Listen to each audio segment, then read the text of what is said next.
Karen Kotner habla con los escritores. Temas, todos. Sin límites, sin márgenes. Los libros tienen la palabra. Reseñas que te invitan a la lectura. Desde ahora escuchas Celular, un llamado a la creatividad.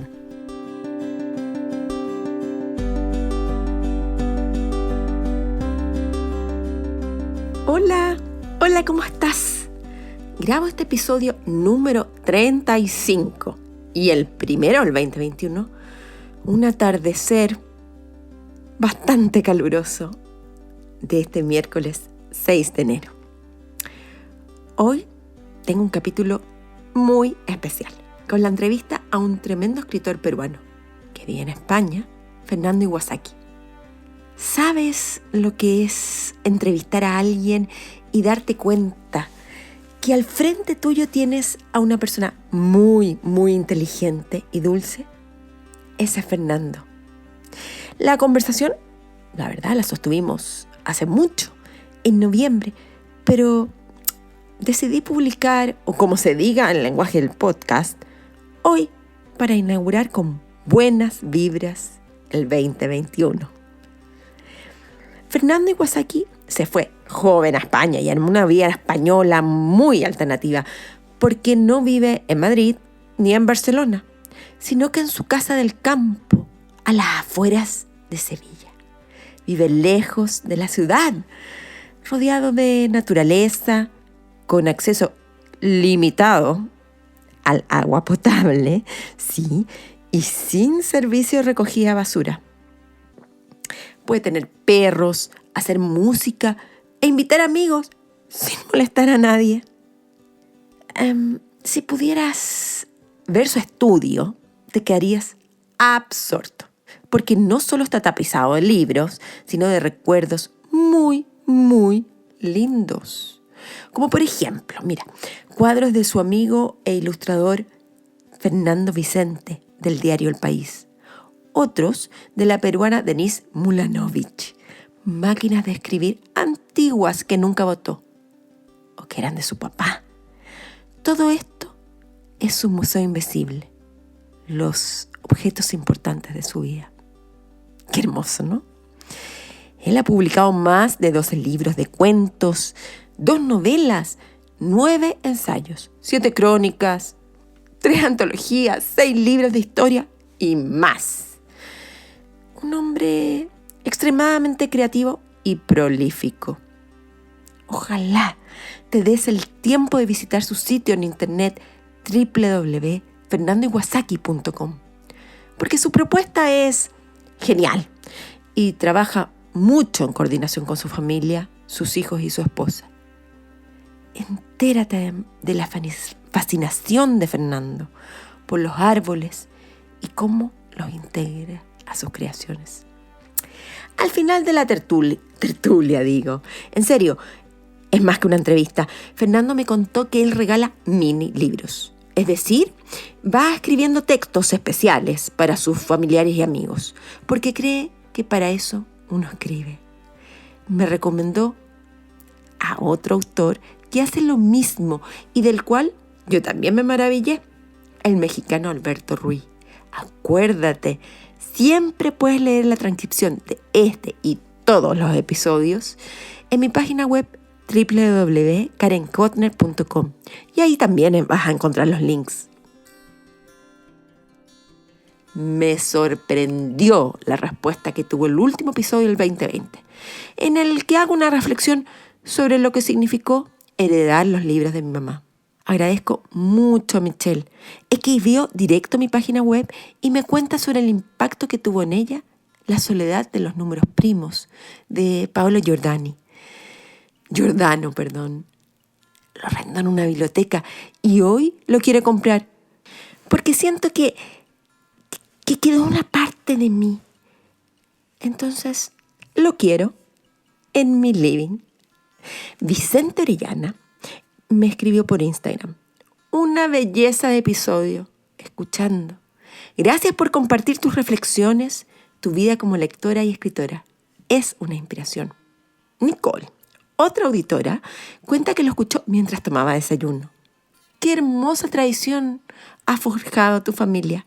Encuentro maravilloso que esa chispa encendida por tu madre esté en ti y que tú la estés traspasando a tus hijos también y de paso a tus alumnos. PD, postdata. Ánimo con el orden de los libros. Silvana Petrinovich me dijo algo que me llegó al corazón. La heredé. En cada libro que prefirió, dejó un poema de su pluma mágica. Ahí estamos, las mujeres de mi vida. Ahí está mamá, en ese único sitio en donde nacen y mueren las historias, en mi biblioteca. Otro comentario fue: mi mamá está viva, gracias a Dios, escribió Karina Olmedo, pero me regaló o heredé su biblioteca. No es una biblioteca completa. Los que quedan irán llegando hasta completar toda mi maravillosa herencia. Es uno de mis mejores regalos de este año. Y sí, gracias mamá, que conoces muy bien a tu hija. Y Alicia Garrido acierta cuando dice que ese contener el aliento y el tacto al rozar con sus manos cada lomo de libros es un sentimiento enormemente semejante herencia. Si sumas todo lo afectivo del vínculo, en tu caso La ladrona de libros de Marcus Zusak, dejó en claro en mí lo que significa una biblioteca. Es la primera vez que recibo tantos comentarios por un episodio. Creo que es el que más repercusiones activas ha tenido, además del de Alejandro Zambra. Me costó abrirme, porque hablé más de mí de lo que acostumbro. Por eso fue tan importante cuando mi papá me dijo el otro día que había sido hermoso lo que había dicho. Aunque él lee la transcripción, todavía no logro que escuche el podcast. ¿Te acuerdas de que mencioné eso de que pensaba buscar a alguien para que ordenara la biblioteca? Y así lo hice. Es la mejor ayuda que he tenido en mi vida, porque le ofrecí el trabajo a mi tercera hija, Yael, que a sus 16 años tiene el don del orden de ser sistemática. Ella va a trabajar con una amiga y auditora al podcast, mi querida Judith Riquelme, que es bibliotecóloga, un título entre muchos, además de académica y varios hobbies personales. La primera reunión la sostuvimos hoy y en ella Judith le fue explicando a mi hija los criterios de orden y cómo armar un Excel para categorizar los libros. Ya él no solo tendrá un gran trabajo durante enero, sino que le compartiré un poco de mí, tal cual opinó Nicole, la auditora enamorada de la soledad de los números primos. Otro hito es que realicé 2 trekkings. Hace mucho que quería comenzar a explorar este nuevo ejercicio para combinarlo con el trote. Si recibes mi boletín, ahí podrás ver un par de fotos subiendo cerros.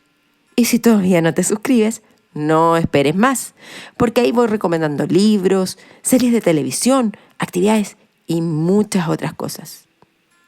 Hace un par de días entrevisté a una señora de origen holandés que sobrevivió a la Segunda Guerra Mundial, escondida junto a sus padres, su hermano y su abuelo, además de tener una identidad falsa. Ella tiene casi 93 años y te prometo que tiene una agilidad y una viveza en su conversación impresionante. Todo en ella es superlativo. Ahora te invito a escuchar esta hermosa conversación con Fernando Iwasaki.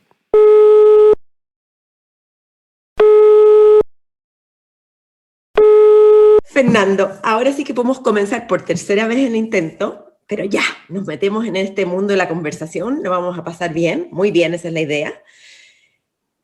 Entonces yo quiero saber, ¿qué te interrumpí antes que te tuvieras que conectar aquí a este podcast celular, un llamado a la creatividad? ¿Qué estabas haciendo? Pues mira, Karen, casi es una coincidencia muy literaria, porque en Madrid se va a celebrar una exposición por los 75 años de la revista Elle. Yo no vivo en Madrid, yo vivo en Sevilla, pero me han encargado la, digamos, narrativa de las salas en las que se va a dividir esta exposición, dedicadas pues a 10 tipos de mujeres que la revista Elle entiende que son 10 tipos de lectoras. y llevo unos días eligiendo un personaje femenino de una obra de teatro y un personaje femenino de una novela escrita por una novelista española. Porque mi idea es que estas mujeres, estos modelos de mujeres que van a estar en cada sala, estén representados por una mujer de una obra de teatro y una mujer de una novela. Porque los personajes dramáticos tiene que crearlos una actriz distinta cada vez que se ponen en escena, y los personajes literarios los construimos cada lector en nuestra mente cuando leemos una novela. Entonces me interesa mucho esa unión entre un modelo universal, que es un personaje de teatro, pero que cada actriz lo hace suyo, y un personaje literario creado por una escritora, pero que cada lector lo construye a su manera.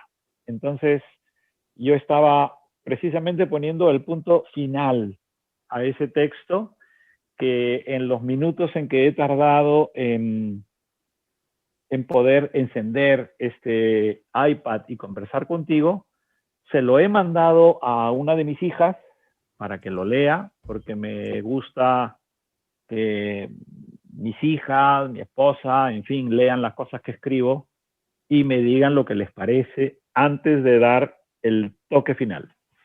¿Y te leen cada columna, cada ensayo? ¿O en este caso particular? En este caso particular me interesaba mucho que lo leyera una de mis hijas, que es actriz profesional, pero es la que aparece en tu website. Sí, es Paula. Es Paula. Pero en este momento también debería decir que mi hija María Fernanda suele leer la mayor parte de mis ensayos y mis libros, y por supuesto mi esposa se lee absolutamente todo lo que escribo, ya sea de ficción o ya sea colaboración periodística, o ya sea cualquier texto, digamos, que va a tener lectores. A ver, pero yo siento que... Fernando, hay una cosa que yo, en mi humilde posición de escritora minúscula, chilena, uno se pone a investigar sobre ti, cómo te pueden seguir el ritmo estas maravillosas lectoras con todo lo prolífico que eres. Bueno, será porque son 3, ¿no? Entonces se van repartiendo. Se van repartiendo, pero en realidad mi hija María Fernanda, que es no solo filóloga, sino también actriz, pero que es alguien que está metida en la enseñanza universitaria, que, digamos, tiene un tipo de actividad que limita muchísimo con muchas cosas que hago. Ella lee bastantes de las cosas que escribo. Si yo voy a dar una conferencia, me parece muy importante que ella la lea, ¿no? Y mi hija Paula, sobre todo, lee la mayor parte de las cosas que yo escribo que están relacionadas con el arte, con la creatividad. Y bueno, mi mujer lee todo lo que puede, que es cierto que muchas veces no puede, pero porque también escribo muchos disparates que deben ser un tostón y que no necesariamente la van a enriquecer si los lee. Entonces... Y en ese sentido, Fernando, ¿cómo te tomas la crítica? A ver, hay 2 tipos de crítica, ¿no?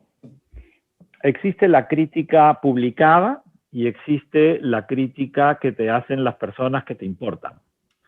No contemplo aquí la crítica de las personas que no conozco y por lo tanto no puedo decir que no me importan. La crítica publicada es una crítica de la que más tarde, más temprano te terminas enterando, y pienso que la crítica siempre es un regalo.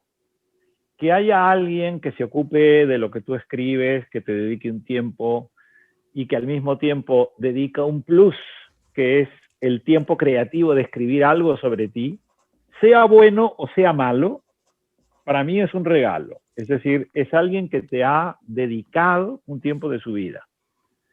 Otra cosa es que te tengas siempre que creer todo lo que lees, sea elogioso o sea negativo. A mí me parece que hay que guardar una distancia siempre imprescindible entre los comentarios buenos y malos que se publican en los medios de comunicación. Y para mí los medios de comunicación son las revistas y los periódicos. Casi no contemplo lo que se publica en Internet, sobre todo porque yo no estoy en las redes sociales. Y como no estoy en las redes sociales, me considero exento de tener incluso que revisarlas, exonerado de tener que verlas, porque además si estuviera en las redes sociales, yo sería pues una especie de hongo, una persona extraña, porque tú no puedes estar en las redes sociales sin tener interacción con las personas que generosamente quieren seguirte y mantener contacto contigo. Entonces, para mí es mucho más honesto no estar, porque si no estoy, no tengo ninguna obligación ni ninguna responsabilidad. Entonces, si se publica algo en La Tercera, si se publica algo en El Mercurio, si se publica algo en un periódico español, El País, el ABC, yo lo leo, me alegro, lo considero un regalo, y el que sea negativo o que sea positivo me parece secundario. Luego están las críticas que te hacen las personas que tú quieres o respetas o admiras, pero que conoces. Y entonces esas críticas me las tomo muy en serio. Me las tomo muy en serio porque son las críticas que me enseñan a mí a ser autocrítico. Recuerdo muchas veces haber escrito algo, sea para la prensa o sea de ficción, y que si mi esposa lo leía y me decía, este no eres tú, o suenas falso, o no me importa que los lectores digan que te creen, pero yo personalmente siento que esto es una especie de engaño, pues me lo tomo muy en serio y lo reescribo. Y creo que eso mismo me lo podría decir un gran amigo, me lo podría decir una de mis hijas, me lo podría decir alguien cuya opinión personal me interese, ¿no? A mí si me leyera algo cualquiera de mis amigos escritores chilenos, conocidos, queridos, escritores o escritoras, yo lo tomaría muy en cuenta. Fernando, porque que justamente quiero conversar con eso más de los chilenos. Es que me interesa el tema por un motivo personal. Justamente yo estoy terminando de escribir la segunda novela y tuve 4 lectores, entre ellos mi marido, a Marco Antonio Laparra, a Silvana Angelini y a Marcelo Simonetti. Sí. Y cada uno me hizo este regalo que es la crítica, que me encantó. Voy a citarte de todas maneras en algo, porque la crítica es un regalo. Me encantó esa frase. La crítica es un regalo y además te digo una cosa, Karen. Yo he nacido en el Perú y me considero ese típico escritor hispanoamericano, latinoamericano, que se siente afortunado por de pronto disfrutar de lectores de muchos sitios. Y entonces no me olvido de dónde vengo, y en nuestros países es muy difícil tener de pronto un grupo de lectores que te estimulen. Entonces, para mí son un regalo, las críticas son un regalo, ¿no? Ya lo ¿Cómo eran congenian las críticas, Fernando? Porque pueden ser que tengas 3, 4 lectores y te digan cosas completamente distintas. ¿Cómo sabes distinguir cuál crítica, que son todas valiosas, recoger, integrar y las otras desecharlas? Pues mira, de la misma manera que mi esposa cuando lee en algo que yo escribo que hay un personaje que es cónyuge del narrador, sabe que no es ella. Es decir, cuando tú lees una crítica de un libro tuyo, en el fondo ese libro leído por otra persona es menos tuyo. Es decir, nuestros libros les pertenecen a nuestros lectores. Y nosotros en el fondo no tenemos derecho a pedirles explicaciones por lo que ellos están interpretando de nuestra lectura. Cuando tenemos la oportunidad, como van a tener las amables personas que escuchen este podcast de nuestra conversación, a lo mejor ellos sí van a tener un poquito más de cercanía con nosotros y se van a enterar de cosas que no tiene por qué enterarse alguien que te ha leído sin saber quién eres y de dónde has salido. Entonces, pienso que esa es una escala progresiva. Hay una gradación entre el lector y el autor a medida que existen lectores que se toman el esfuerzo de saber algo más de ti, de saber cuáles son los libros que a ti te gustan y que por lo tanto pueden haber influido en la elaboración de la obra que han leído, que intentan reconstruir el mundo que existe alrededor de tu obra. Entonces, esos lectores son fantásticos. Existe el lector que te lee y después se olvidó que te leyó. Probablemente, pues, tú no estuviste a la altura de sus expectativas, pero eso es algo que a ti no te corresponde. Hay un artículo muy divertido y al mismo tiempo muy reflexivo de Chesterton sobre los pesados. Chesterton dice que los pesados tienen mala fama, pero en realidad los pesados no son culpables de que tú te aburras. El culpable de aburrirse es el que está al lado del pesado. El pesado, pues, es una persona a lo mejor que te quiere mucho, que se desvive por estar a tu lado y quiere entretenerte, y tú eres el que se aburre, pues la culpa es tuya, dice Chesterton, ¿no? Y yo creo que esto es así también. Tú escribes una novela y no puedes pretender que eso le guste a todo el mundo. En el fondo eres un pesado. Ahora, si alguien la lee y sintoniza contigo, pues maravilloso. Pero si se aburre, la culpa no es tuya ni es mía exactamente, es de él en su relación con la novela nuestra que está leyendo.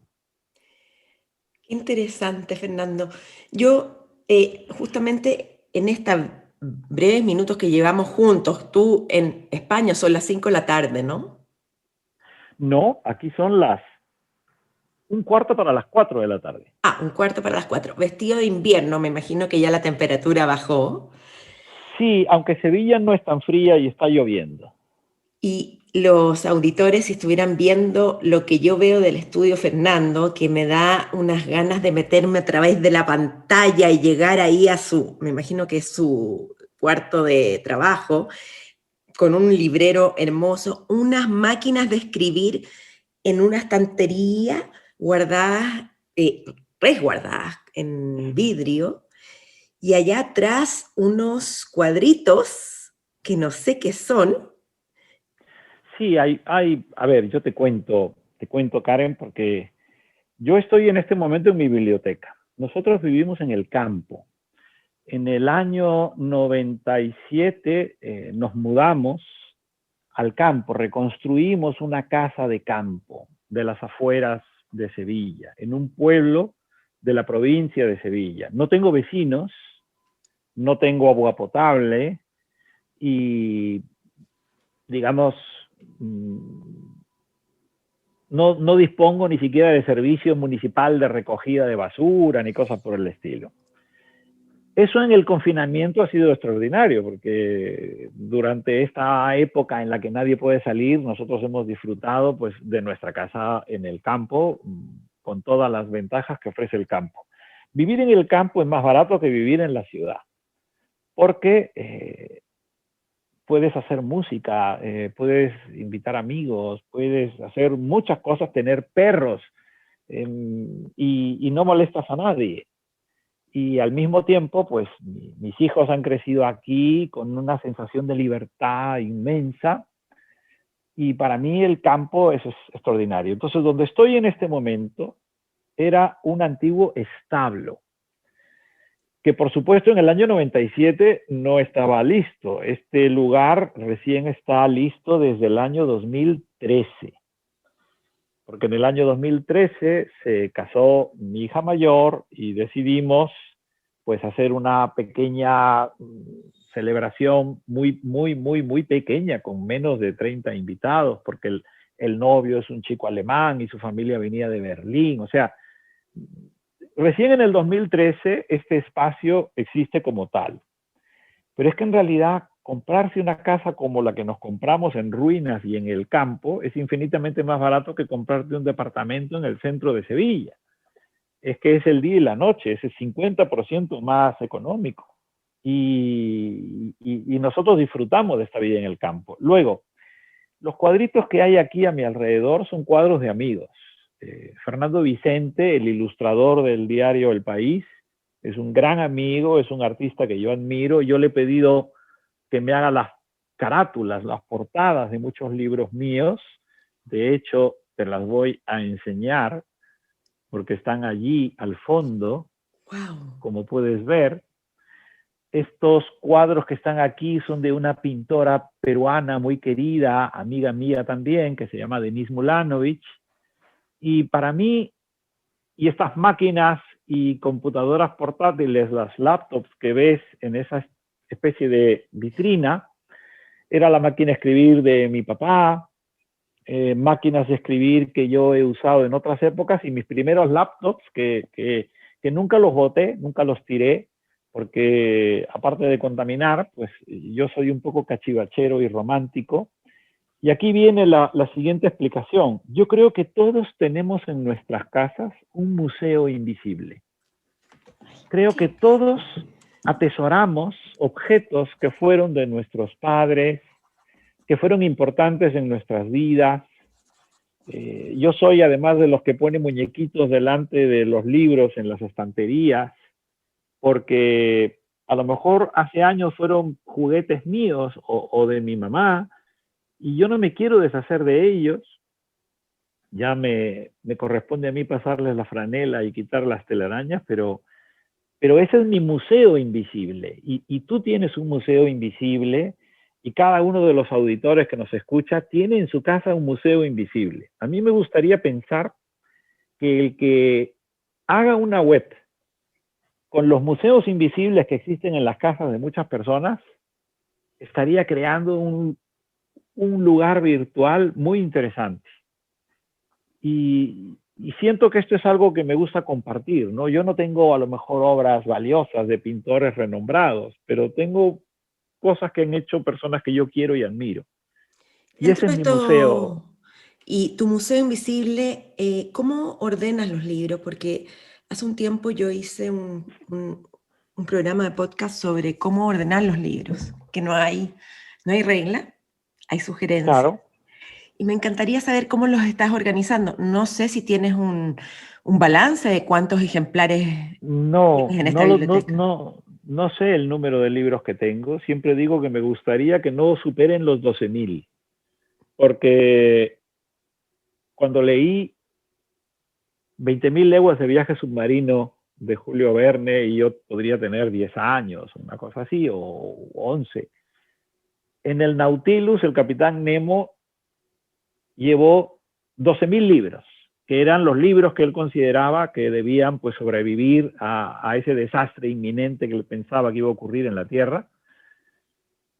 Y hoy da susto pensar que 12.000 libros caben en un iPad, ¿no? O en un e-reader. Y entonces, pues mejor que existan los libros físicos. Ahora, ¿cómo ordeno yo los libros? Yo los libros los ordeno por afectos. Entonces, como estoy en un espacio que yo me vine también a vivir al campo para disfrutar del espacio, y el espacio para mí es tener libros, y mis amigos que quieren tener libros pero que viven en un departamento, cada cierto tiempo tienen que deshacerse de un número de libros para poder mantener el lugar habitable, pues entonces yo, que siento que tengo el privilegio de disfrutar de este espacio, los ordeno por afectos. Es decir, yo tengo una parte de mi biblioteca donde están lo que podríamos llamar mis autores, Borges y los autores del boom y cercanías. Es decir, tengo los libros de Borges, tengo los libros de los 6 autores importantes del boom, ¿no? García Márquez, Vargas Llosa, Fuentes, Cortázar, Donoso y Cabrera Infante, y los autores que considero que están en las cercanías del boom, donde está Bray, donde está Ribeiro, donde está Jorge Edwards, donde está, por ejemplo, Ibargüengoitia, Manuel Puig. A estos autores los tengo todos juntos en el mismo sitio, que te puedo decir que es este que está aquí. porque son autores con los que trabajo. Entonces me los he leído a todos. Luego tengo otra estantería, que sería esta, que es la que yo llamo de mis clásicos. Mis clásicos, que también me los he leído todos, serían Nabokov, Stendhal, Michel de Montaigne, Esa de Queiroz, Tolstoy, en fin, mis clásicos. Luego tengo otra sección que es relato, entonces ya ahí de pronto entra el género, y los tengo divididos entre los autores de cuento latinoamericanos y los autores de cuento españoles. Y quizá ocupando un lugar más pequeño, autores de cuento que no son de habla hispana. Luego tengo otra sección donde están los autores españoles con quienes tengo yo una especial cercanía. Y ahí pues están Javier Cercas, o está Muñoz Molina, o está Eduardo Mendicuti, Felipe Benítez Reyes, Soledad Puertolas, Espido Freire, Marta Sanz. Luego al fondo hay una estantería de libros del Perú, escritores peruanos, pero también los escritores peruanos de mi tesis doctoral de literatura, que son autores peruanos más o menos olvidados, pero donde también tengo algunos autores que considero contemporáneos de los que me interesan a mí del Perú y que son latinoamericanos y que yo admiro mucho, como por ejemplo José Santos González Vera. Para mí González Vera es un autor importantísimo y esencial. O Augusto Dalmar, por mencionar dos autores chilenos que tengo allá en esa estantería del fondo. Y luego tengo, avanzando en esta misma dirección, una estantería de escritores latinoamericanos, amigos míos o de mi generación, donde está Alberto Fuguet, donde está Rafael Gumucio, Andrea Maturana, y luego pues está Edmundo Pasoldán, o está Jorge Volpi, o está Rodrigo Fresán, Samantha Schweblin, Alejandra Costamaña, por citar también otra autora chilena. Y avanzando en esta dirección, otra vez volvemos a los géneros. Están los libros de biografías, memorias, diarios. Luego tengo otra estantería con los autores de artículos filológicos o de artículos publicados originalmente en prensa y después recogidos en libros, diarios, libros de correspondencia. Me encanta leer la correspondencia de los escritores, sobre todo... Tienes libro de correspondencia de Tolstoy, ¿lo pones en cuál repisa, en cuál sector? ¿En el libro de correspondencia o donde tienes a Tolstoy? No, donde está Tolstoy, ¿no? Me parece que los libros de Tolstoy, aunque sean sus cartas, tienen que estar juntos, ¿no? Y nunca dejas de descubrir un libro nuevo. Por ejemplo, uno de mis clásicos es Stefan Zweig. Y yo desconocía, yo ignoraba cómo Stefan Zweig había sido tan desleal con su primera mujer.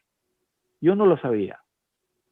Y para mí descubrir esa correspondencia de Stefan Zweig con su primera mujer, a la que le decía, quédate en Viena protegiendo mis libros, mientras él se iba con su amante huyendo de la guerra, yo desconocía eso, ¿no? No voy a decir que fue una decepción, porque creo que ese tipo de operación mental no es la que me interesa hacer, pero en cualquier caso fue un descubrimiento que sé que me va a afectar de alguna manera. Todavía no sé cómo. Y Fernando, ¿cómo lo haces para el espacio? ¿Vas sacando libros que ya no ocupas? ¿Vas desechando libros en el sentido que los puedes donar, no sé? ¿O mantienes todo?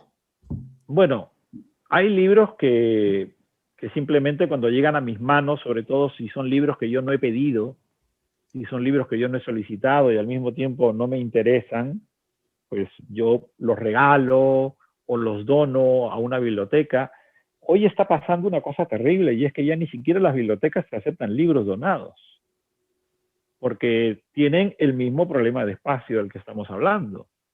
Entonces es muy terrible ver que a veces los libros pueden acabar en un contenedor de basura. Y yo para eso prefiero no desprenderme de nada. Luego hay gente que te regala libros que tú no esperabas y encima son tan cariñosos que te ponen una dedicatoria. Pues yo los conservo, porque no me parece... O sea, muchas veces en las librerías de viejo compro libros dedicados porque me da pena que un libro dedicado tenga ese destino, ¿no? Entonces, es un tema sobre el que además me siento muy involucrado porque compro mucho en librerías de viejo. Muchísimo, muchísimo. En Chile, por ejemplo, cuando voy a Chile, me iba por digamos, esta zona que hay en el centro, a una librería de viejo, de un librero de viejo chileno, que además es escritor y escribía obras de teatro. Que falleció. Y esa zona está llena de pequeñas librerías de viejo que siempre tienen maravillas, ¿no? Maravillas sobre todo relacionadas con el Perú, con España y con Argentina. Fernando, la verdad es que es fascinante conversar contigo. O sea, yo estoy como con los 20 sentidos del cuerpo, la cabeza, todo, no me quiero perder nada. Y me asombré con tu propuesta en tu sitio web, que tú mismo dijiste, por favor, velo, analízalo. Me asombré porque es bastante peculiar, bueno, como tú eres, ¿no? Sobre todo por la integración de intereses, que es la literatura, los árboles, la familia. Creo que es una propuesta que se abre a tu mundo íntimo y a tu postura como ser humano y profesional. Me encantaría saber qué pensaste tú al crear este sitio web que es www.fernandoiwasaki.com. Pues mira, siendo muy sincero, ¿no? Dice el adagio del clásico que lo importante en esta vida es sembrar un árbol, tener un hijo y escribir un libro. Entonces, dando por sentado de que todo el mundo esto lo sabe, como es lógico, pues en mi página, en lugar de hacer una división que hable, pues en fin, de manera grandilocuente y por lo tanto impostada de lo que uno ha hecho, si alguien lo quiere decir en otro sitio, que lo diga, pero lo que tú debes decir, lo que tú quieres compartir es, en mi caso, pues, cuáles son los árboles que pueblan mi jardín, aunque sea el jardín de mi alma, cuáles son los libros que he escrito, porque es inevitable, lo dice el adagio, y quiénes son mis hijos, porque al fin y al cabo eso es lo más importante, ¿no? Cuando yo he sentido que tenía un problema, cuando me he sentido angustiado, cuando he creído que estaba en una situación dramática, siempre he pensado, ¿mis hijos están bien? Sí, pues el resto no debería importarme, porque en realidad esto es real. Quienes nos escuchan y tienen hijos, quienes nos escuchan y son padres, saben que esto es cierto. Que si tus hijos están bien, todo lo demás es secundario. Y si tus hijos estuvieran mal, eso es lo prioritario. Entonces, ser padre debería llevarnos inexorablemente a esta conclusión. Ahora, yo he subido ya un nivel más, esto es lo que, si fueran artes marciales ya sería cinturón negro, ya soy abuelo. Entonces, ser abuelo es subir un escalafón más en este nivel, y te puedo decir, Karen, y algún día tú lo descubrirás, cuando somos padres jóvenes, sabemos que daríamos la vida por nuestros hijos, lo sabemos. Pero la angustia de pensar qué será de ellos sin nosotros nos desasosegará. Cuando eres abuelo, descubres que darías la vida por tu nieto también. Pero la paz te inunda de una manera tan grande, tu sentido de que eso es lo correcto y que no te importa, es un sentimiento tan fuerte que yo creo que envejecer consiste en eso, en aceptar de una forma serena los sacrificios que harías por las personas que más quieres. ¿Y por qué no está tu señora? Que podemos saber el nombre de ella porque no lo he podido dar. Pues ella se llama María Los Ángeles Marle, que no está. Apenas vio que me conectaba, salió despavorida porque ella es muy discreta, no le gusta aparecer a veces ni en las fotos. De hecho, en mi página web, a pedido suyo, ella será un árbol más.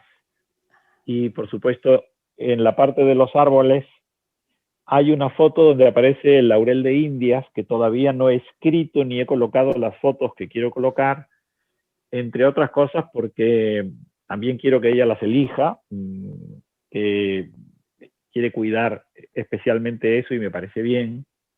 Tampoco he hecho el árbol de mi madre vive todavía, tiene Alzheimer y siento que si yo ahora mismo escribiera sobre ella,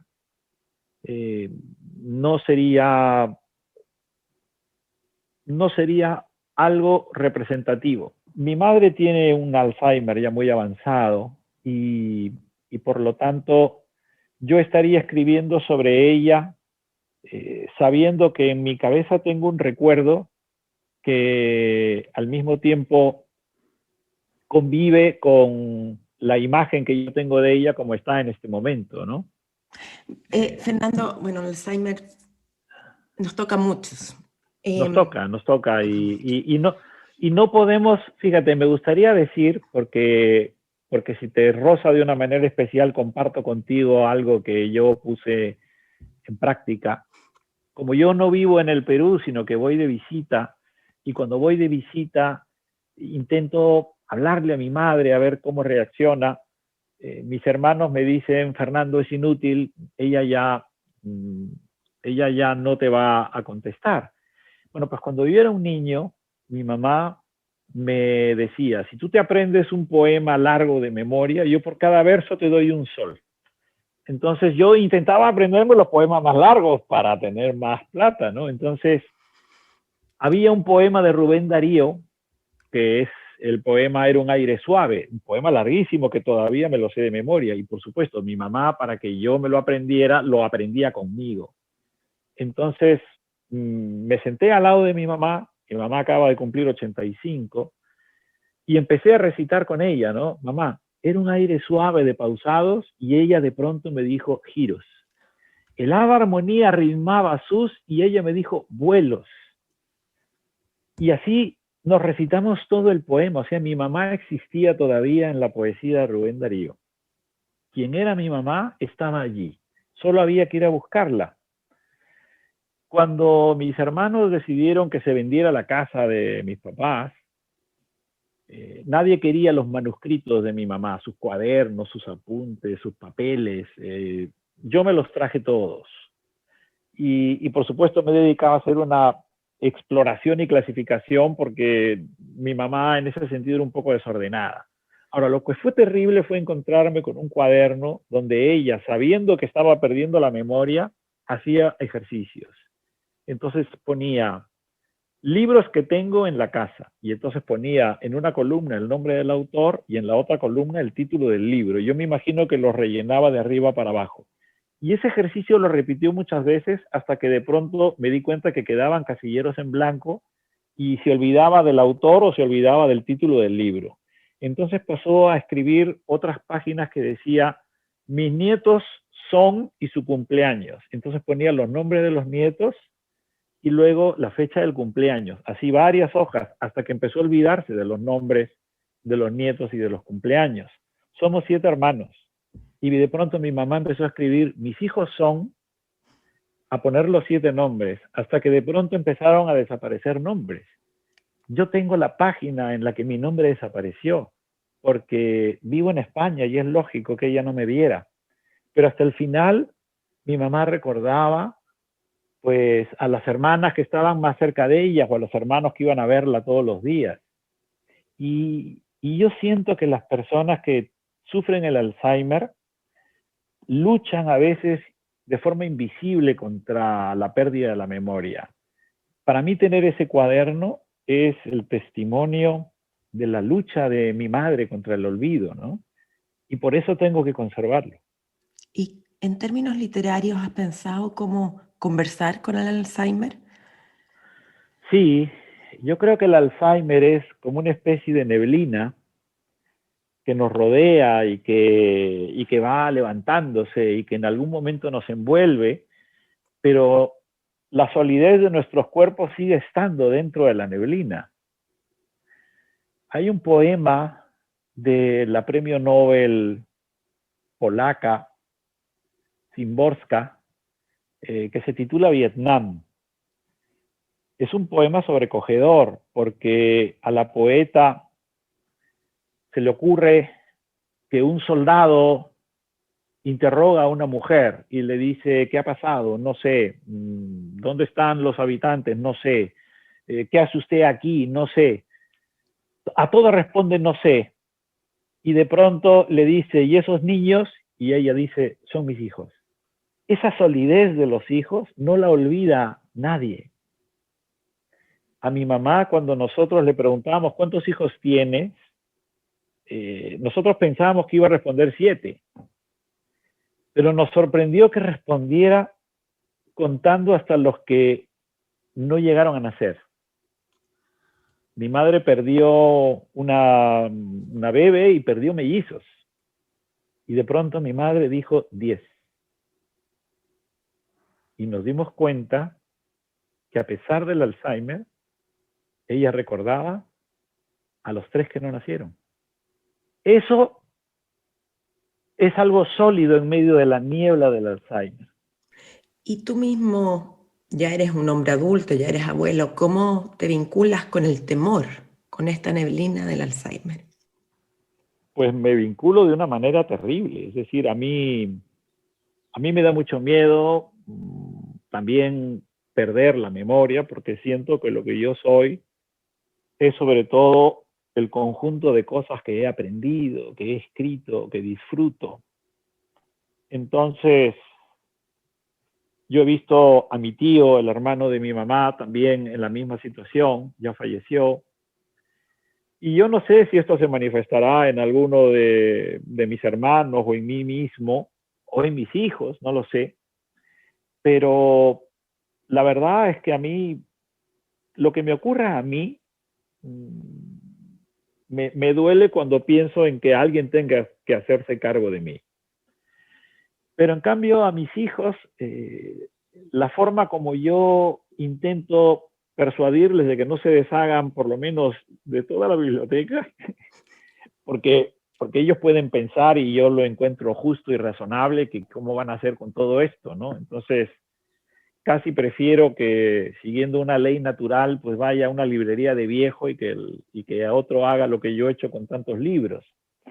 Pero lo que hago para evitar, digamos, ese desenlace es decirles, cuando yo leo un libro, yo subrayo y yo escribo en los márgenes de los poemarios, de las obras de teatro, de las novelas, de los ensayos, para que cuando yo no esté, yo siga conversando con ustedes y que ustedes puedan decir, ¿por qué papá subrayó o escribió esto?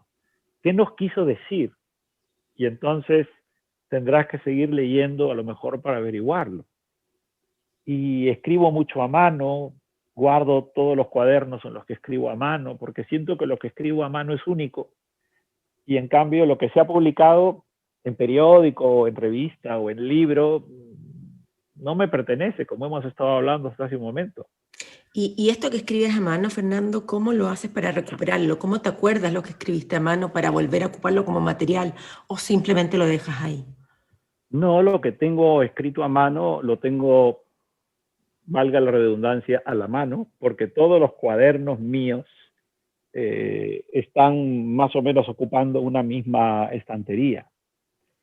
Y esos cuadernos para mí son un material de trabajo y por lo tanto, cuando yo escribo un libro o un cuento, siempre utilizo un cuaderno primero para hacerme las preguntas sobre lo que voy a escribir. Entonces, por cada novela o por cada libro hay un cuaderno que fue un germen, un punto de partida.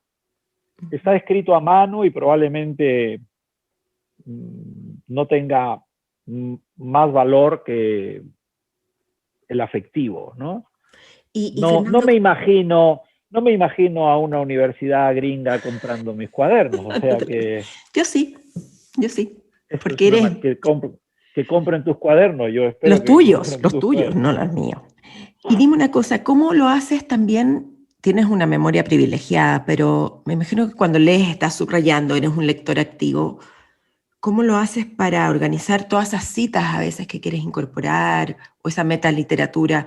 Porque uno lee el libro, lo subraya o le pone las banderitas de colores, pero después, ¿cómo sabes integrarlo, buscarlo o cómo lo haces? Pienso que eso es algo que en mi caso solamente puede explicarse por la fascinación. Entonces, a mí me ocurre muchas veces que he leído algo que me impresionó mucho, a lo mejor hice una marca, hice un subrayado, pero no hice ninguna anotación en un cuaderno. Pero cuando leo otra cosa, se enciende, digamos, la bombilla, viene la epifanía de lo que leíste y lo busco y lo encuentro. Y eso me produce un gran placer, porque significa que todavía, y esto viene a ser mi lucha personal contra el Alzheimer y lo que hemos estado hablando, o sea, yo intento esforzarme para hacer este tipo de operaciones constantemente. Sí. Ahora, se me da muy bien con las letras, no me pongas a sumar, dividir y multiplicar, porque ya en eso... Yo, cuando, digamos, investigué sobre ti, yo lo que veo es una especie de genio. No, por favor. O una genialidad. Los genios son otra cosa. Los genios son otra cosa. Veo un hombre, una persona, un ser humano con distintas habilidades que sobrepasan el común de los mortales, podríamos decir. Que está sobre la media. O a lo mejor alguien que hace cosas muy diversas y que no va a llegar a ser nunca el mejor en nada, pero que más o menos queda suficiente en las otras. Así se definía Di Stéfano, que no está mal. Di Stéfano decía, yo nunca voy a ser el mejor futbolista porque no, pero intento ser más o menos bueno en todo. Entonces, Di Stéfano no se comparaba pues con nadie y yo siento que eso es muy real, ¿no? Es decir, yo siento que lo que te hace especial para los amigos o para tus estudiantes o para tus colegas o para tus lectores es que en algún momento seas capaz de rozarles el corazón. Suficiente. O que les hagas sonreír. Maravilloso. El resto no te concierne, no, o sea, a ti como autora no debería importarte. Fernando, hoy día es un día muy especial. Estamos conversando en este podcast. Al día siguiente las elecciones, la finalización de elecciones en Estados Unidos. Tú escribiste sobre Trump justamente en el año 2016. No sé si lo recuerdas. No, sé que he escrito sobre Donald Trump muchas veces y en principio no recuerdo a qué artículo te voy a decir en este momento. De inmediato que lo dejé por aquí. Desgraciadamente, ahora no lo encuentro. Un segundo, déjame ver si lo tengo. Acá. En El País, en el Festival Internacional Cervantino 2016. Trump debería reírse de sí mismo. En realidad no es que tú lo escribiste, sino que te citaron. Y fue una entrevista que tuviste en el diario El País. Y me gustaría saber qué has reflexionado tú a partir de lo que estamos viviendo, ¿no? Bueno, en realidad desde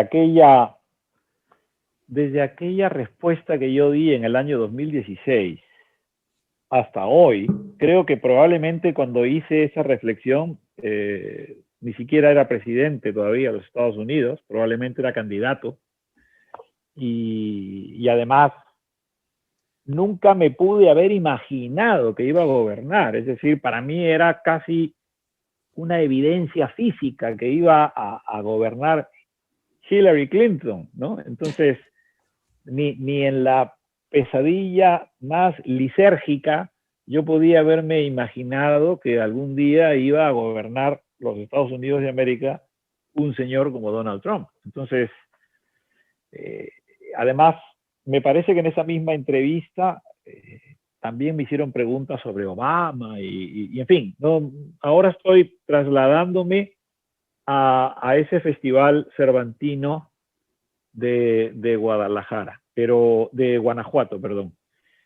Pero mis opiniones sobre Donald Trump desde entonces hasta ahora solo han empeorado. Es decir, creo que todos los populismos que reconocemos en personajes variopintos de la escena internacional, es decir, desde Maduro hasta Anne-Marie Le Pen, están presentes en una figura como la de Donald Trump, con la diferencia de que gobierna el país supuestamente más poderoso de la Tierra, y eso da una imagen de cómo está la Tierra en este momento, ¿no? Porque muchas veces cuando tú lees que una sonda espacial está a la búsqueda de vida inteligente en otros planetas, pues tú dices, bueno, ¿y la nuestra cómo es, no? Me parece, y esta es mi opinión personal, así que solamente soy responsable de lo que estoy diciendo yo mismo, siento que el que gobierne un país como los Estados Unidos de América, con esas universidades, con esos intelectuales que han tenido, con esta influencia que ejercen sobre el pensamiento en todo el mundo, es expresión de una decadencia. Y es una decadencia que la podemos observar en los estamentos políticos de los países de todo el mundo. No sé cómo ves tú la evolución de la política en América Latina en general o en Chile en particular, pero por ejemplo yo pienso en mi país, en el Perú, prácticamente desde Alan García hasta el presidente provisional que actualmente gobierna, que acaba de ser, digamos, se ha autorizado que se vote su vacancia, es que todos presos o suicidados o prófugos, y estoy hablando en este caso solo del Perú, pero vivo en España y tampoco en España encuentro razones para sentir que la política es un ejercicio que atraiga a personas honradas y brillantes. Y miro por Europa y me encuentro un panorama muy similar en países como Italia o en países como Francia.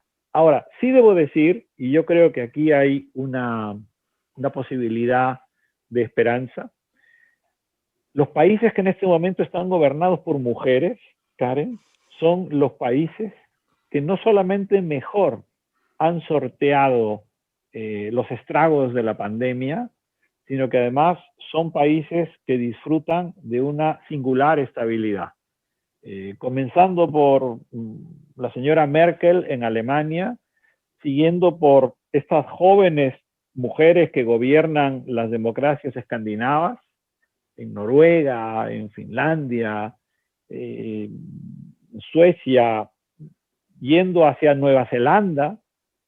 Es decir, yo encuentro que probablemente este momento de crisis que tenemos en el mundo exprese también el desgaste de una forma de hacer política que hasta ahora ha estado monopolizada pues por el hombre en términos estrictamente de género, ¿no? A mí me parece que las mujeres que siempre han sido las que sanan, las que cuidan, las que concilian, las que quieren, las que se involucran, las que comprometen, las que se negocian, cuando gobiernan, están demostrando que son capaces de hacerlo mejor.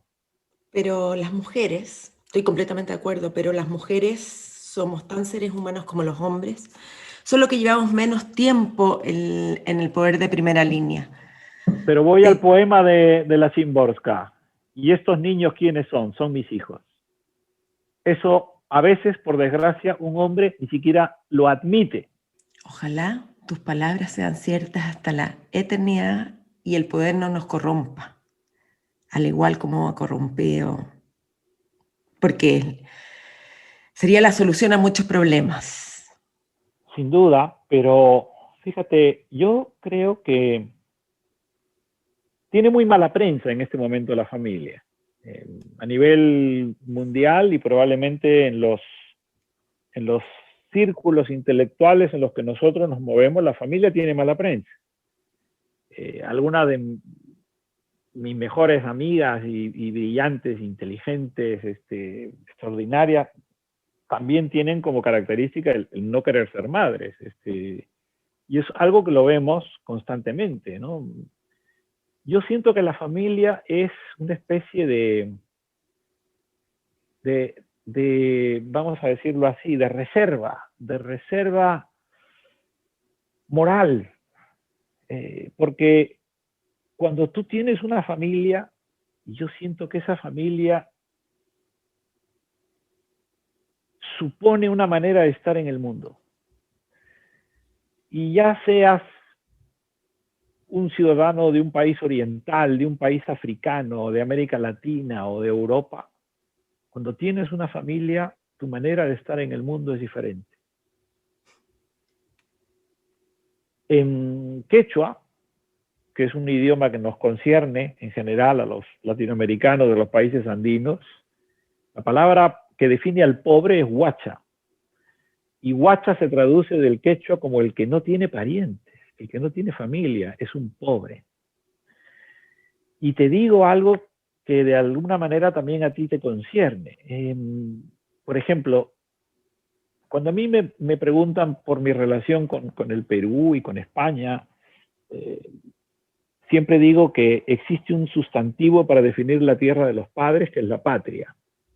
Pero no existe un sustantivo que defina la tierra de los hijos, ¿no? Y ese sustantivo que no existe, por lo menos para mí, me permite nombrar a España. Pero eso me ha llevado a preocuparme por otras lenguas, ¿no? En el alemán existe un sustantivo para definir, pues, la tierra que tú has elegido para vivir, que es el Valheimat. Pero en hebreo existe una palabra para definir a la mujer que ha perdido al hijo. Nosotros en español o digamos, en nuestra lengua tenemos huérfano, el niño que no tiene padres, pero la madre que ha perdido un hijo tiene una palabra en hebreo. Y mis amigos que viven en Israel me dicen que también existe una palabra para esa tierra que tú construyes para tus hijos, ¿no? Entonces yo siento que estos conceptos, que a lo mejor nosotros como hispanohablantes no los manejamos, deberíamos interesarnos por ellos, porque las cosas que están por nombrar, si nos empeñamos en nombrarlas, existirían. Ante esta disyuntiva de la maternidad, que es uno de mis temas, yo diría que es uno de los temas que me preocupa, estamos creando nuestro propio holocausto, estamos creando una sociedad, a mi parecer, más egoísta, más centrada en el en la mujer como productora de una vida más individualista y en el cual la familia yo creo que es el órgano central para educarnos para ser mejores seres humanos. Desgraciadamente creo que no existe nada mejor y no va a existir. No, en realidad es lo que te puede de alguna manera inmunizar contra la irresponsabilidad. Irresponsabilidad raya estupidez, porque hay irresponsabilidades que no son tan estúpidas y hay estupideces que son, por supuesto, siempre irresponsables, pero creo que Cuando tienes una familia, tu manera de estar en el mundo cambia. Ya no piensas o no deberías pensar solo en ti. ¿Y esta Y discusión esa la es has la tenido razón. con amigos tuyos que no han querido ser padres? Sí, muchas veces. Ujú. Además, es curioso porque, digamos, cada uno es libre de tomar sus decisiones, ¿no? Pero hay gente que no quiere tener de ninguna manera hijos, pero que al mismo tiempo en su vida sentimental o afectiva sí considera que cuantas más parejas tengas a lo largo de tu vida es mejor. Y, y a mí me parece que eso es muy respetable y eso está bien, si es lo que tú has decidido, ¿no? Luego son las mismas personas que encuentro que tienen un cierto temor a la vejez. Yo no sé en esto, digamos, los países latinoamericanos, nuestro, nuestro precario estado del bienestar quizá todavía nos protege sobre otras irresponsabilidades, pero en Europa hay gente que te dice, pues yo, ¿para qué quiero tener hijos o para qué quiero tener una pareja estable si yo al final cuando me jubile exigiré que me den una plaza en una especie de residencia pública? Y entonces estamos ante una variante de la sociedad panóptica de Foucault, ¿no? O sea, yo al final pues lo que quiero es que como he sido un contribuyente, o a lo mejor no, pero en fin, como vivo en un estado del bienestar, pues también tengo derecho a que el Estado se ocupe de mi vejez. En este sentido, Fernando, es interesante escucharte porque eres bastante conservador, podríamos decir, en esta mirada. Yo O a lo también. mejor esto es lo más transgresor y revolucionario dadas las actuales circunstancias. Es decir, a mí jamás en la vida, por ejemplo, aquí en España hay mucha gente que pide subvenciones por tener muchos hijos y una familia numerosa. A mí me parece que si no tienes una familia numerosa, eso no te da ningún derecho. Es decir, si yo he querido tener 3 hijos es porque yo he querido tenerlos, ¿no? Y mi mujer. Pero eso no me convierte en mejor ciudadano que otro que no ha tenido ninguno. Y entonces en esto no me considero de ninguna manera, digamos, conservador, ¿no?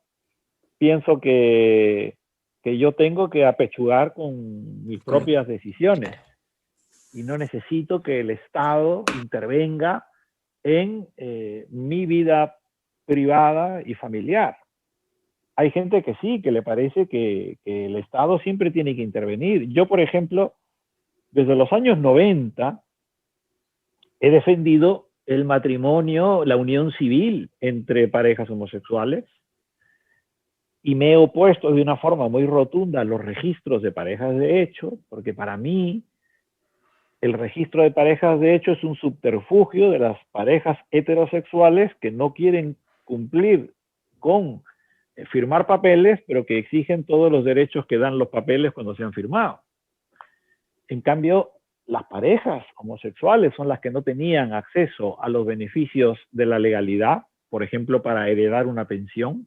Y desde ese punto de vista yo soy un partidario de las uniones. Es más, soy partidario de que los hermanos se puedan unir civilmente, porque muchas hermanas solteras viven con su hermano soltero, para todos los efectos han sido casi un cónyuge, los han atendido, se han preocupado por ellos, les han lavado las ropas, se lo han planchado, les han cocinado, y de pronto el hermano fallece y no le puede dejar su pensión a su hermana solo por no haber tenido una vida sexual con ella. ¿Por qué tenemos que decirle al Estado cuál es nuestra sexualidad? Si yo quiero vivir con alguien y para todos los efectos, si es un amigo o es una hermana, ¿por qué no me puedo unir civilmente a esa persona? Yo en esto me considero mucho más, ¿qué te diré? La palabra progresista tampoco me parece una palabra muy afortunada, pero yo me considero más, digamos, transgresor en este aspecto, ¿no? Fernando, tenemos que ir cerrando y me queda, estoy así como, ¿cómo voy a procesar toda esta información? Me encantaría saber cómo fue tu experiencia con la ciudad y las palabras de la Pontificia Universidad Católica de Chile, este año que fue, digamos, digital, obviamente, por la pandemia, y se llamó La ciudad de los escritores Borges, Cortázar y Cabrera Infante.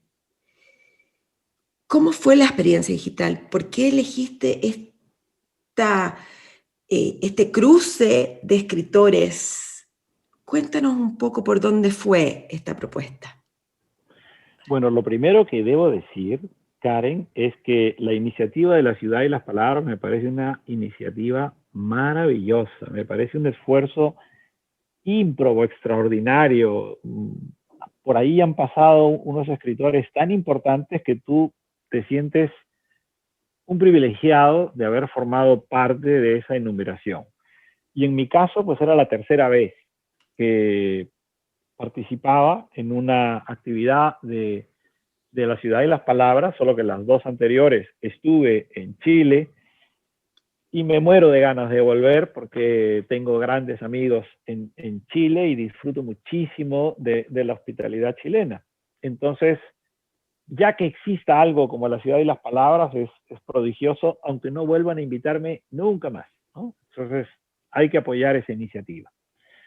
Ahora, siento que yo quise hablar primero de tres autores que idolatro, que son Borges, Cortázar y Cabrera Infante, por distintas razones.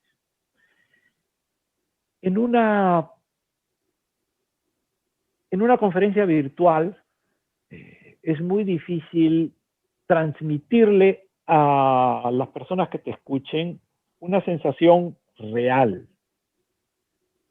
Por lo tanto, quise compartir con las personas que ese día se inscribieron una sensación que también fuera virtual y que ellos pudieran reconstruir. Y entonces me apoyé en Benjamin, porque Benjamin tiene un libro donde plantea, pensando en París, un concepto que me parece maravilloso, que es el de la constelación de ciudades.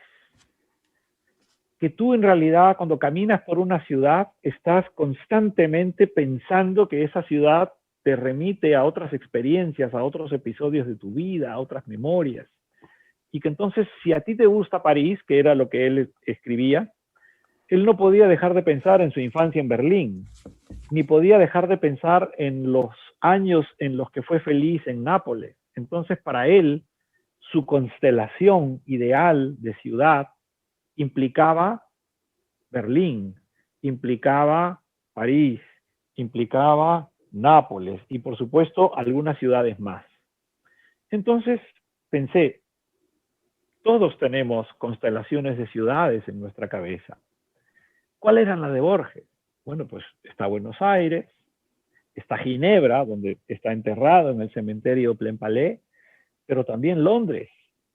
Es decir, para Borges, Londres es el laberinto, Londres es una ciudad crucial, en cierta forma Sevilla, porque Borges vivió en Sevilla unos meses del año 2019, mientras tenía unas vacaciones del bachillerato que estudiaba en Ginebra, precisamente. Entonces, la constelación de Borges era muy clara. Luego Cortázar también supone otra constelación de ciudades. Buenos Aires otra vez, París, por supuesto, pero también Roma y de alguna manera Ginebra, porque es curioso, Cortázar consigue un trabajo como traductor de Naciones Unidas en Ginebra, también Aurora Bernardes, su mujer, y los dos decidieron renunciar porque no se imaginaban con un sueldo vitalicio trabajando y viviendo toda la vida en Ginebra, qué aburrido. Dos cronopios. Entonces decidieron pues a la aventura, y la aventura les deparó la traducción de los cuentos completos de Edgar Allan Poe, que les encargó la Universidad de Río Piedras de San Juan de Puerto Rico, y se fueron a vivir a Roma a traducir. Entonces, para Cortázar, ahí tienes otra constelación. Y con Cabrera Infante lo mismo, La Habana, pero también Londres, y es curioso, pero está Sevilla, como una ciudad que también formaba parte de la constelación de Cabrera Infante. Y si en esa charla con la ciudad y las palabras era capaz de hacerle ver a cada uno de los asistentes que todos podemos tener una constelación de ciudades y que caminar por una supone caminar por todas ellas y a la vez por nuestro pasado y por nuestra memoria y por nuestras lecturas y por nuestras experiencias, entonces lo que íbamos a hacer en la cabeza era casi un recorrido por hipervínculos de Internet. Entonces, claro, eso en una conversación como la que mantenemos en este momento, gracias a la magia del Zoom, pues me parecía muy apropiado en el contexto del ciclo de la ciudad y las palabras. Si yo hubiera hablado solamente de París, o solamente de Sevilla, o solamente de Lima, pues habría precisado incluso un mapa, ¿no? Y compartir imágenes, pero si yo era capaz de expresar este concepto de la ciudad constelación o de la constelación de ciudades, sabía que cada oyente iba a estar haciendo esa misma operación mental en su memoria, en su cabeza, en su imaginario. Y entonces no necesitaba compartir ningún tipo de mapa. Fernando, y a modo personal, ¿cómo te ha afectado a ti la pandemia? A ver, han muerto amigos, han fallecido personas que a lo mejor yo no conozco, no he conocido, pero que los he leído y los admiro. Y por supuesto hay mucha gente que está sufriendo y que lo está pasando muy mal. Entonces, a todos nos ha afectado la pandemia, a todos nos ha herido y a todos nos ha hecho daño. Mis dos hijos que viven en Madrid han pasado el COVID. Por fortuna, ninguno de los dos ha desarrollado los síntomas. Y digamos que tienen los anticuerpos y eso no es algo malo en este momento. Pero debo decir, con la boca muy pequeña, que a mí la pandemia me ha permitido disfrutar de unos meses de vida muy intensa en mi casa del campo, con mi hija mayor que tuvo que venirse embarazada a los Estados Unidos con su marido, dio a luz en Sevilla, es decir, he sido abuelo durante la pandemia y el tiempo que mi hija ha vivido con nosotros, después de haber estado casi 10 años viviendo fuera de la casa familiar, pues lo he disfrutado de una manera muy especial. Entonces, a pesar de que el COVID-19 ha sido, y lo sigue siendo, una plaga que ha infligido un daño enorme al mundo, me considero afortunado porque el daño a nosotros no nos ha rozado en lo personal de una forma lacerante. ¿Hay algo que te gustaría agregar hoy aquí en esta conversación? No, lo que me gustaría decir es que me muero de ganas de tener esta conversación, qué sé yo, en un bar de La Sarria, tomándonos un carmené chileno con un atún rojo de la isla de Pascua y que me gustaría tener un poncho mapuche, porque yo en casa me gusta ponerme poncho. Si yo no me hubiera confundido con la hora, yo habría estado aquí sentado con mi poncho, porque no me gusta poner la calefacción, me gusta abrigarme con un poncho. Y el poncho es una prenda fantástica que la tenemos los chilenos, los bolivianos, los peruanos y los ecuatorianos. Primero, porque no tienes que meter barriga, ¿no? Te la pones el poncho y ya nadie te ve por abajo y es una cosa que te ahorra un esfuerzo muy grande. Segundo, pues porque los ponchos son sostenibles. A las ovejas, a las alpacas, a las llamas, las esquilan y por lo tanto no estás haciéndole daño a ninguna criatura. produces riqueza para los campesinos que se dedican a esto. Y yo quiero tener un poncho mapuche, o sea que en algún momento de mis viajes a Chile me buscaré un poncho mapuche de pelo de crin de caballo. Espero poder conocerte con el poncho mapuche de crin de caballo en persona acá en Chile. No, Espero. porque mira, esto es impresionante. El poncho mapuche de crin de caballo es impermeable. Ah. Puede llover y tú no te mojas. A mí no me gusta usar paraguas. Prefiero usar un sombrero serrano andino y luego me tengo que poner una gabardina, que es una prenda que sí, que puede ser elegante, puede ser bonita, pero a mí me gusta ponerme un poncho.